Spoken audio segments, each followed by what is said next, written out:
आकाशात काळे कुट्ट ढग जमून येतात आणि वरुण राजाच्या आगमनाच्या नवगती झडू लागतात. विजांचा कडकडाट, ढगांचा गडगडाट होतो.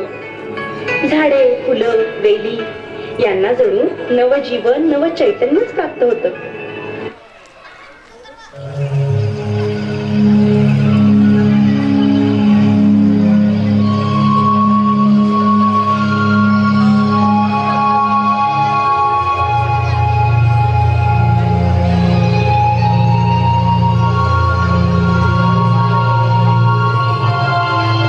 तुम्हाला माहितीये, मी माझ्या लहानपणी आई बाबांकडे कोणता हट्ट धरायची?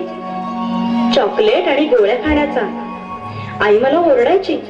आई म्हणायची, सारखी गोळ्या चॉकलेट खाऊ नकोस ग, दात किडतील तुझे. असा राग यायचा अशा वेळी आईचा. पण आईला काय माहिती, माझ्या स्वप्नात एक सुंदरशी परी येऊन मला कोणती गंमत द्यायची ते. तुम्हाला सांगू, समुद्र किनाऱ्यावरच्या वाळूत किल्ले बांधले 7. खूपच गंमत जम्मत आहे या 5व्या नंबरच्या गाण्यात. चॉकलेटचा बंगला देते, पुढे करा बघू हात.